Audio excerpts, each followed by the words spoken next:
मनसे प्रमुख राज ठाकरेंनी उद्धव ठाकरेंना युतीचा प्रस्ताव दिलाय. त्यावर उद्धव ठाकरेंनीही प्रतिसाद दिलाय. आमच्यातील वाद भांडणं क्षुल्लक असल्याचं राज ठाकरेंनी म्हटलंय, तर उद्धव ठाकरेंनी आपल्यातली किरकोळ भांडणं बाजूला ठेवायला तयार असल्याचं म्हटलंय. त्यामुळे ठाकरे बंधू एकत्र येणार का याची उत्सुकता आहे.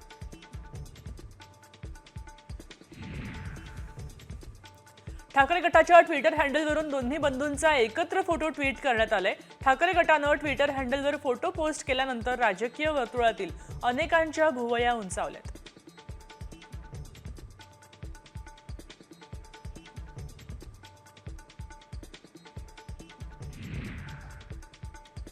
मुंबई आणि मराठीसाठी एकत्र यावंच लागेल. राज ठाकरेंची चांगली भूमिका नाकारण्याचा करंटेपणा आमच्याकडून होणार नाही असं म्हणत संजय राऊतांनी ठाकरे गट युतीसाठी सकारात्मक असल्याचे संकेत दिलेत.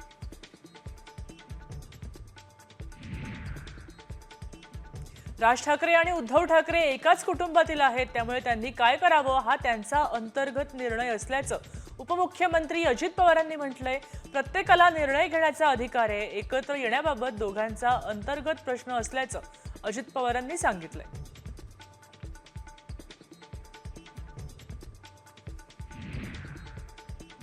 नाशिकात काही बॅनर्स चर्चेचा विषय ठरले. नाशिकच्या राष्ट्रवादी काँग्रेस कार्यालयाबाहेर हे बॅनर्स लावण्यात आलेत. छगन भुजबळांना सन्मानपूर्वक मंत्रिमंडळात स्थान द्यावं अशा आशयाचे हे बॅनर्स आहेत. उपमुख्यमंत्री अजित पवार यांच्या उद्याच्या नाशिक दौऱ्याच्या पार्श्वभूमीवर लागलेल्या बॅनर्सची सध्या चर्चा आहे.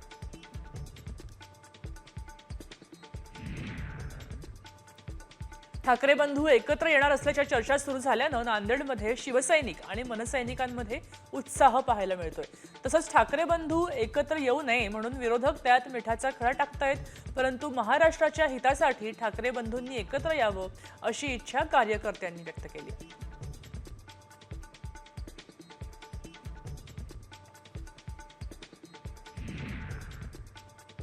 दरम्यान अमेय खोपकरांनी मात्र या युतीवर टीका केली आहे. अशी अभद्र युती होऊ नये हीच ईश्वरचरणी प्रार्थना असं अमेय खोपकरांनी म्हटलंय.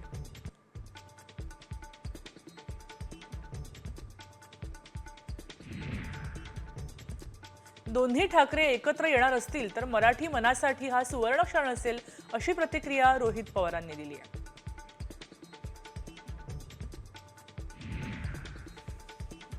कोणी कोणत्या पक्षासोबत जावं हा त्यांच्या नेत्यांचा आणि पक्षाचा विषय आणि त्यांचा निर्णय ते स्वतः घेऊ शकतात. गुलाबराव पाटील बोलतील ते त्यांचा निर्णय बदलतील असं होऊ शकत नाही अशी प्रतिक्रिया मंत्री गुलाबराव पाटील यांनी राज आणि उद्धव ठाकरेंवर दिली आहे.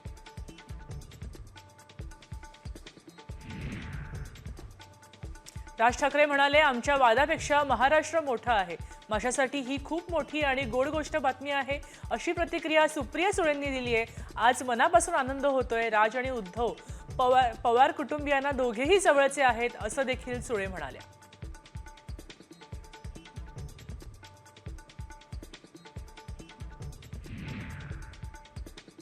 उद्धव ठाकरे राज ठाकरेंची युतीसाठी कधीही तयार होणार नाहीत अशी प्रतिक्रिया शिंदे गटाचे नेते आणि सामाजिक न्याय मंत्री संजय शिरसाटांनी दिली आहे.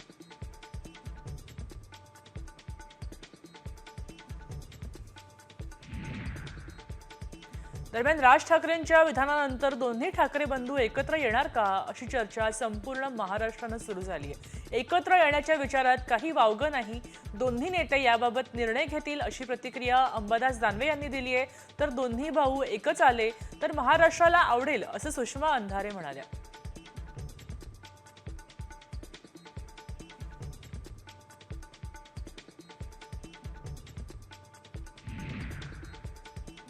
उद्धव ठाकरेंबरोबर एकत्र येण्याबाबत राज ठाकरेंनी पहिल्यांदाच सडेतोड भूमिका मांडली आहे. त्यामुळे राजकीय चर्चेला उधाण आले. तर आम्ही जोडणारे आहोत, तोडणारे नाहीत. दोन परिवार एकत्र येत असतील तर आम्ही स्वागत करू अशी प्रतिक्रिया हर्षवर्धन सपकाळांनी दिली.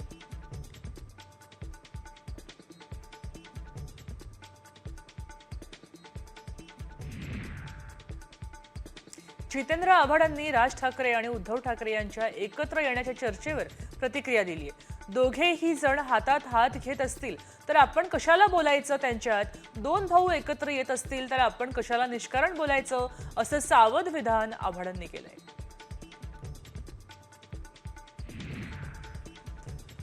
राज आणि उद्धव एकत्र आले तर महाराष्ट्रात ठाकरेंची फार मोठी ताकद पुन्हा निर्माण होईल असं छगन भुजबळांनी म्हटलंय.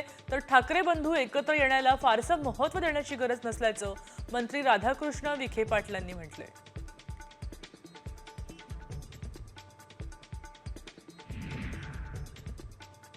राज ठाकरेंना कळू लागले की भाजप कसा आहे.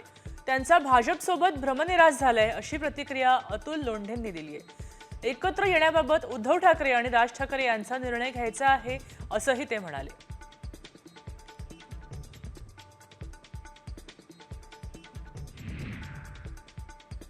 राज उद्धव एकत्र आल्यास मराठी माणसांचं भलं होईल, तसंच दोघंही योग्य निर्णय घेतील. त्यामुळे मीनाताई आणि बाळासाहेबांची इच्छा पूर्ण होईल अशी प्रतिक्रिया चंदू मामा यांनी दिली आहे.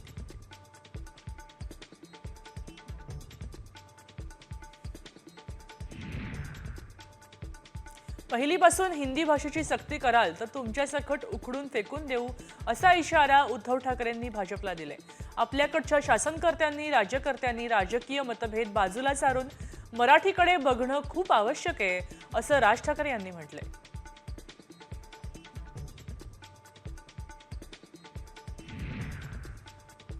राज्यात हिंदी भाषा सक्तीची करण्याविरुद्ध मनसेनं आक्रमक भूमिका घेतली. तर या संदर्भात मी राज ठाकरेंची भेट घेणार आहे अशी प्रतिक्रिया मंत्री चंद्रशेखर बावनकुळेंनी दिली.